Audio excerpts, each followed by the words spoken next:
Support for Arkansas Week provided by the Arkansas Democrat Gazette, the Arkansas Times, and KUAR FM 89.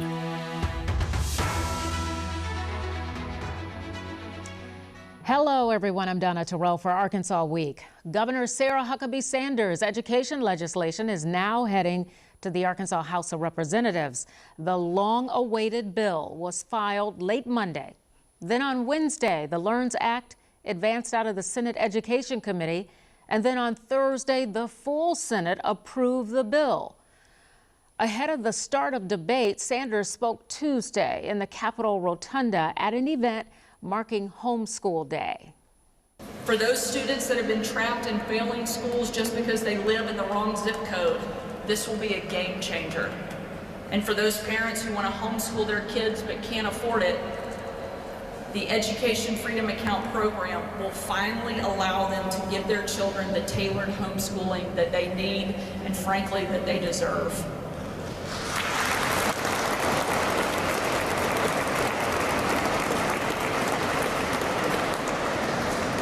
Once this legislation passes, and let me be clear, it will pass, we will get the job done.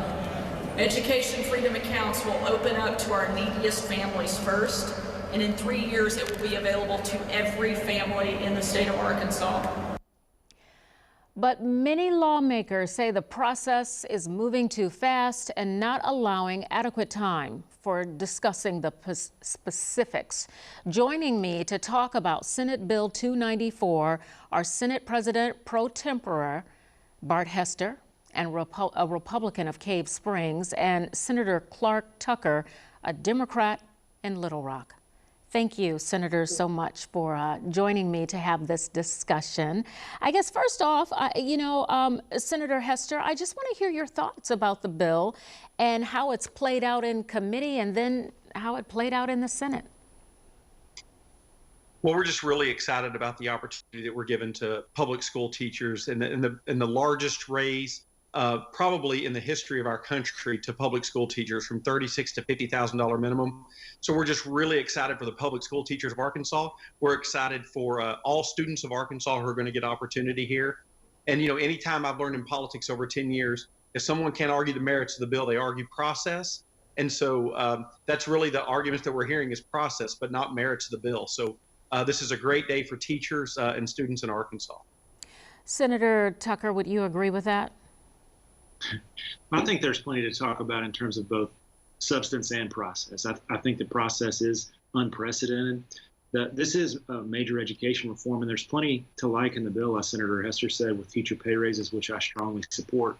But the last education overhaul of this magnitude was really in the wake of the Lakeview Court decision almost 20 years ago, when our current governor's dad was governor.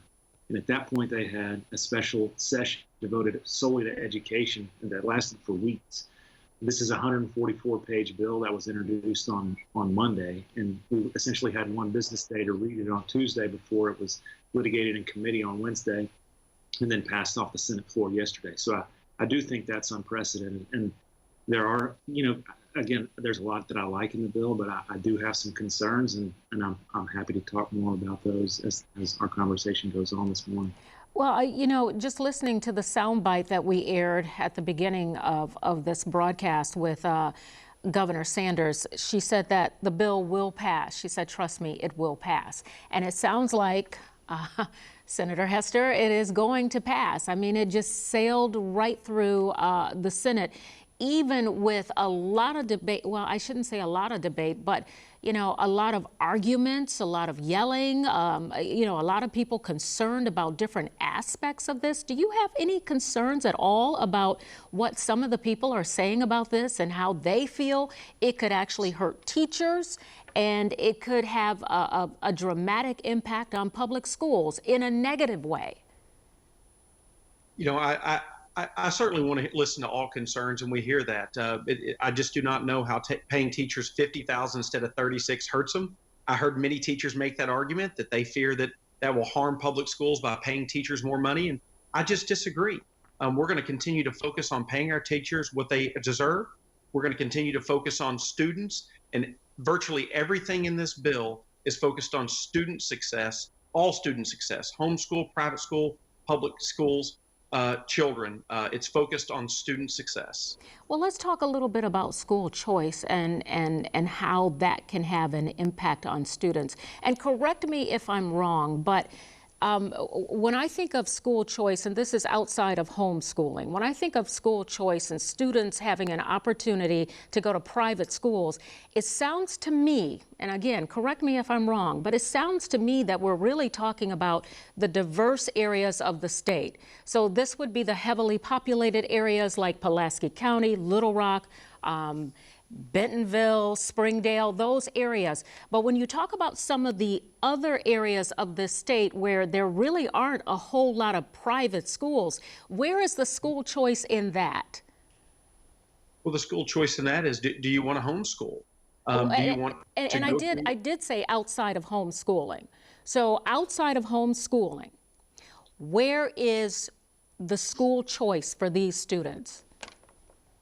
Well, I think it's coming, right? There's a process for schools to get started. It's going to take 2 or 3 years for those schools, but when the funds are there and the availability is there, I assure you that these schools will pop up. Senator Tucker, and, you know, I'm sorry. I'm sorry.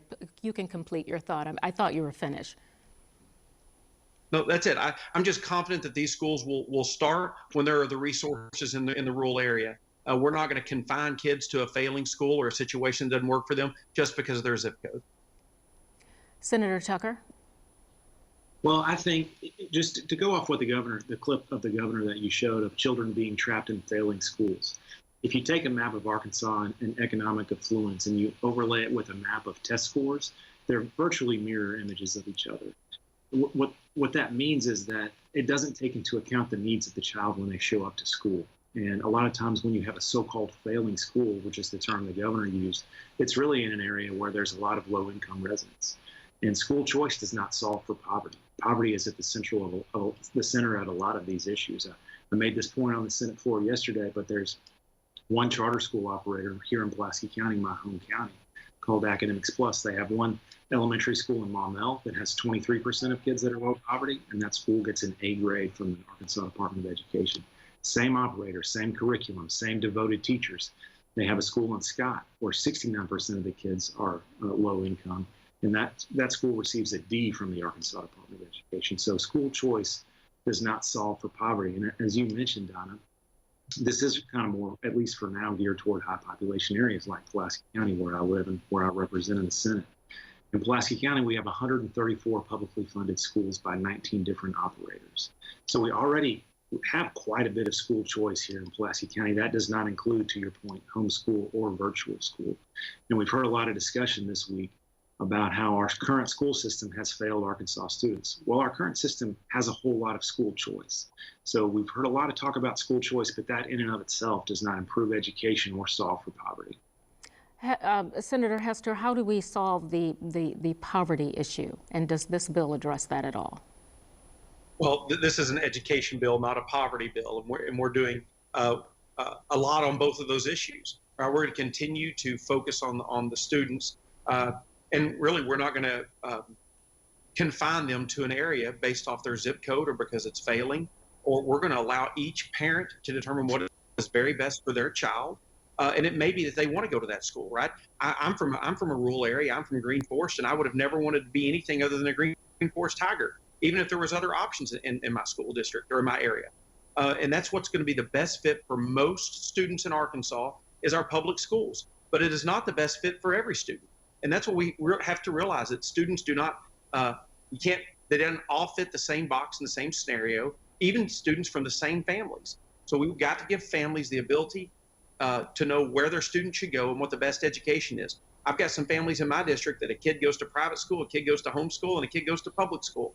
That's what worked best for them.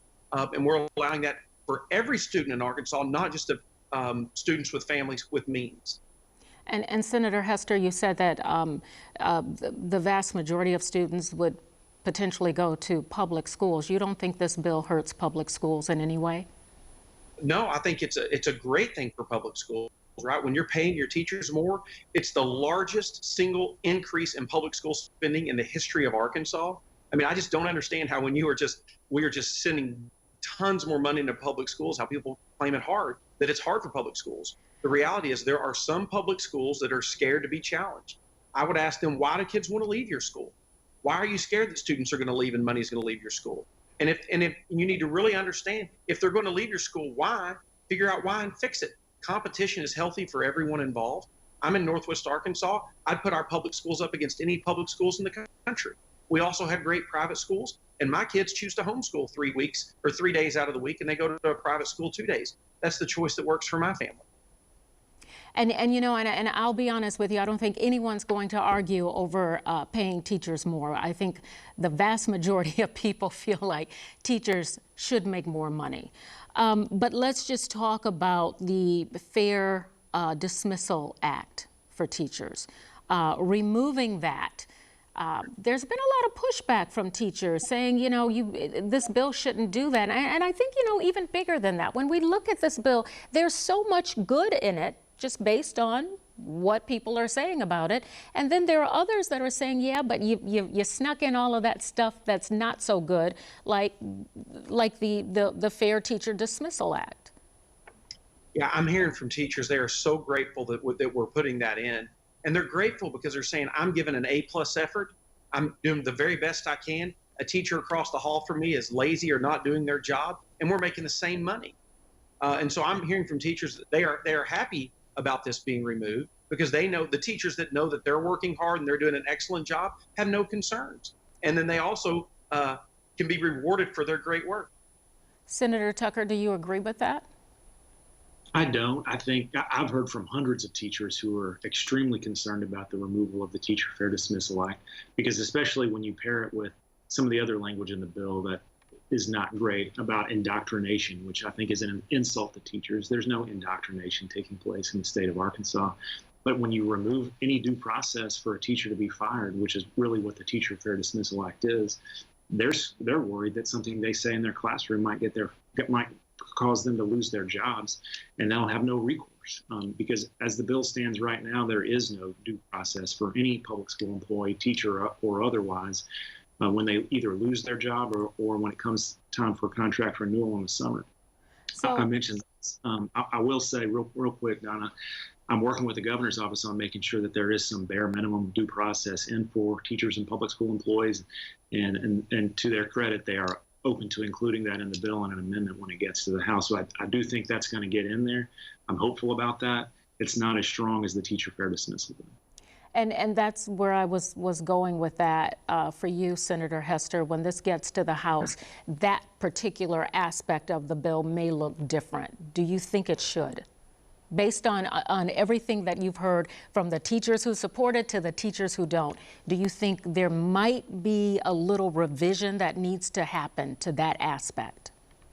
I do not think there needs to be a revision at all. I think excellent teachers that know they're doing a good job and working hard have nothing to be concerned about. And I think they want there to be consequences for those that are dragging down their school or their hall. So it is possible that we will consider an amendment to that language, but the reality is it's not necessary. And Arkansas is a right to work state, and those that are working hard and doing an excellent job simply have nothing to worry about. Let's talk about funding this bill. From all accounts, what I've read, $300 million in the first year. But as more students become eligible for this, and Senator Hester, you've alluded to how more students will be able to come on board, that second year, this could go as high as $343 million. So when you look at it from that perspective, wow, that's a lot.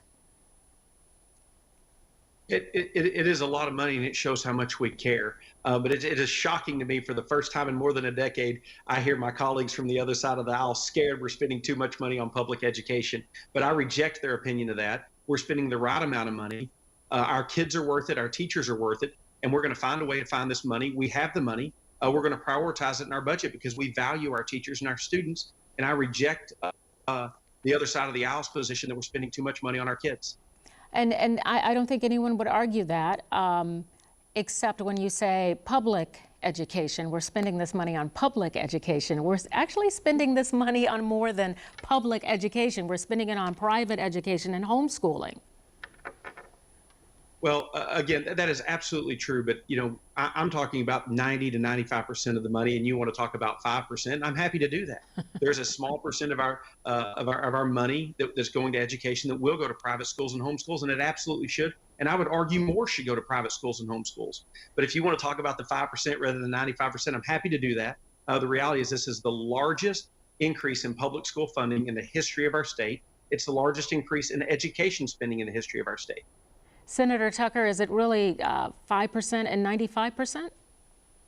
No, it's not. In year 1 and 2 of this legislation, the growth is managed in a reasonable way. Even if I disagree with it, I will acknowledge that it's a cap in the first year of 1.5% of the student population, and in the second year of 3% of the student population to use the so-called education freedom accounts.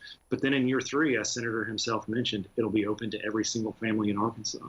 And this is where it could really be devastating to public schools. And let me state for the record, I don't oppose a single dollar that's being invested in public education in this legislation, whether it's teacher pay or the focus on literacy. I support all of that. It's really the concern that it could be much more than 5% in the third year and beyond. And let me mention this too. There are a lot of families who may not be able to afford the difference between what they receive from their education freedom account and the private school tuition that exists out there. And so what we've seen in other states that have created this is that somewhere between 75 and 90% of families who take advantage of vouchers were families who are already sending their kids to private school in the first place. So in a sense, it's like a credit to the families who already could afford private schools, but the families who can't, sure, they might get $6,000 toward private school tuition, but they can't afford the difference. So it's really not doing much for them anyway. So it's a huge drain on state funds for people who don't really need it, in a way that also drains not just state dollars, but money from public schools. And that's really the large scale concern. You know, I've heard some of your constituents, both of your constituents, raise some amount of concern, or at least maybe not concern, that's probably a strong word, but just questions. You know, Governor Sanders comes along and now here we are with this omnibus bill. But some wonder what's been going on with Arkansas schools. I mean, does someone drop the ball? It's you know, our state has been led by Republicans, Senator Hester. You've been in politics a very long time. What's been going on that all of a sudden we need this massive overhaul? Well, we have been fighting for 10 years to get this done. I mean, from the very first time I was elected, we've been trying to get this done for a decade. But you know, the holdover from the other side of the aisle has been too great to overcome until now. You know, we now have a leader that believes in taking care of all students, not just some students. And so now, as you see, when you've got a leader in place like Governor Sanders, who's committed to all students of Arkansas, you just see a change like this. And I'll talk back about the funding like I did a few minutes ago. We suspect, like in some other states, about 6.5% of students will choose this once the program gets stabilized. And with that, they only get about 90% of the funding that is offered to public school kids. And then all the other funding, like the foundation funding, doesn't come along with it. So I'm very secure that a very small percentage of our overall education funding will be spent on homeschool and private school. But I don't care if it's a great percentage is spent on homeschool and private school. I think equal amounts to equal kids. Every kid should be worth the same amount when it comes to educating. And I don't care what the percentages look like as long as it's equal to each student. We have less than a minute, so Senator Tucker, I'm going to leave it with you. What are your final thoughts on this? Well, I think to your last question, we have needed major education overhaul, reform. I mean, the literacy rate for kids in third grade is abysmal, and there's no arguing that. And so there's a lot to support in the bill. We really need to start at birth, strengthen early childhood education. There's some of that in this bill. I'd like to see more of it. Strengthen K-12 education, but it really comes down to working on that poverty issue that I mentioned earlier. Okay. We have to have a different way of measuring success and focusing on students. This does some of that, but there's a lot more to do. But the indoctrination, the teacher fair dismissal, and the draining of resources for public schools are the concerning parts of this legislation. Well, guys, I'm going to have to leave it there. Senator Bart Hester and Senator Clarke Tucker, thank you so much for joining me talking about a very important subject, education in Arkansas. Thank you so much. And coming Thank you up, so much. we will take a look at a plant nursery specializing in hydroponic farming. Stay with us.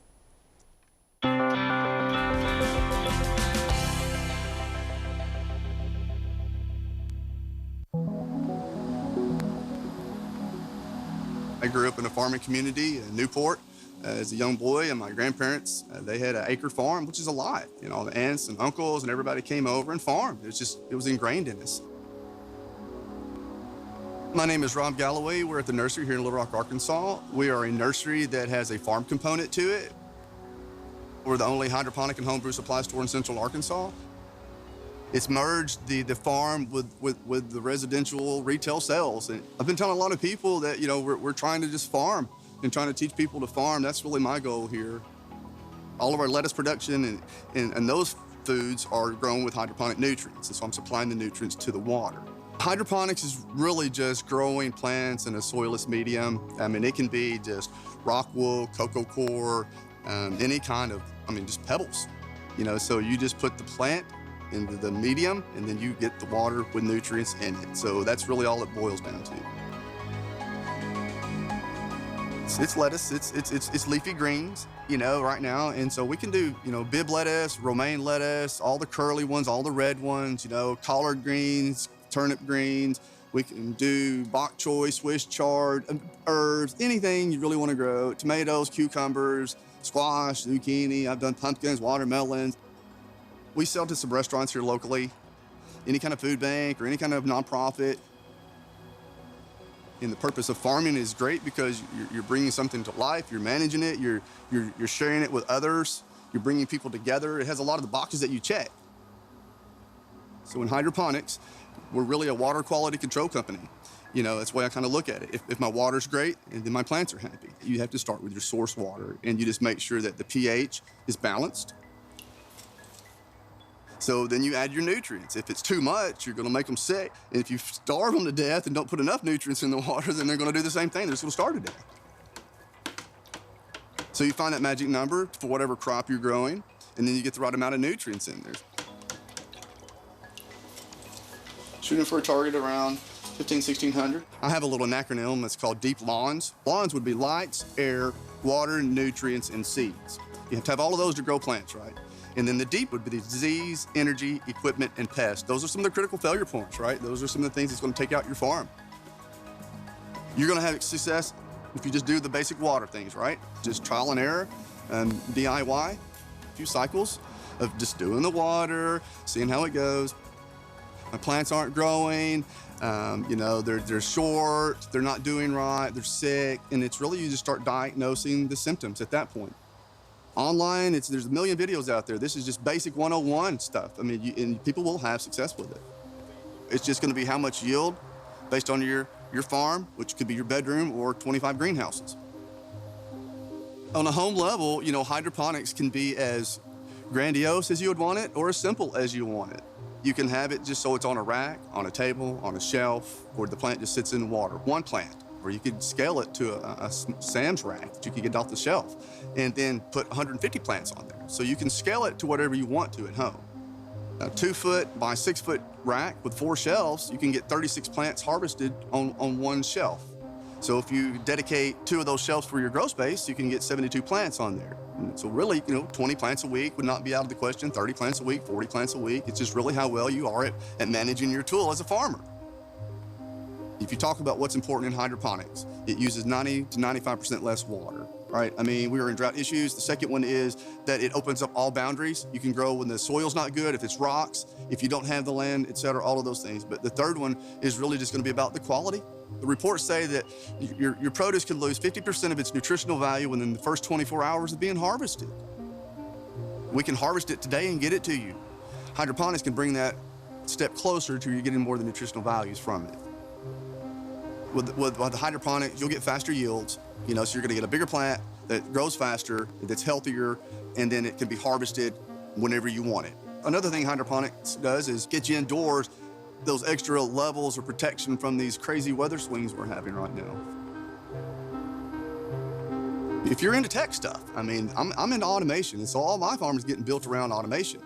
You know, for my farm, I can manage all of my inputs of the sun, the shade cloths, the fans, my flow meters, my pumps, my lighting, and then they're telling me too, if my water nutrients are wrong, it'll dose it for me.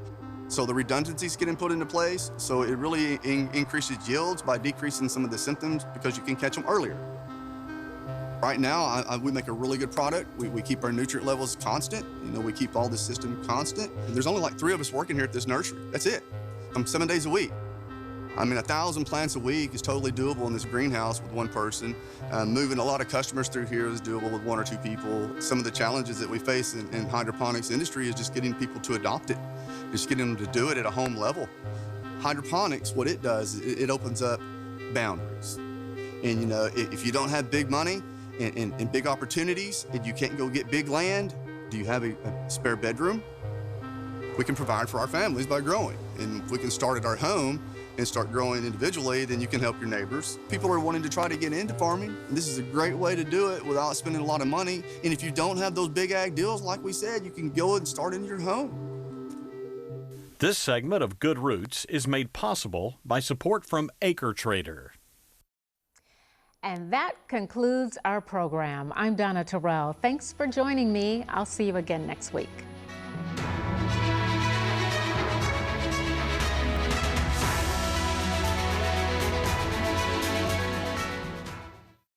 Support for Arkansas Week provided by the Arkansas Democrat-Gazette, the Arkansas Times, and KUAR FM 89.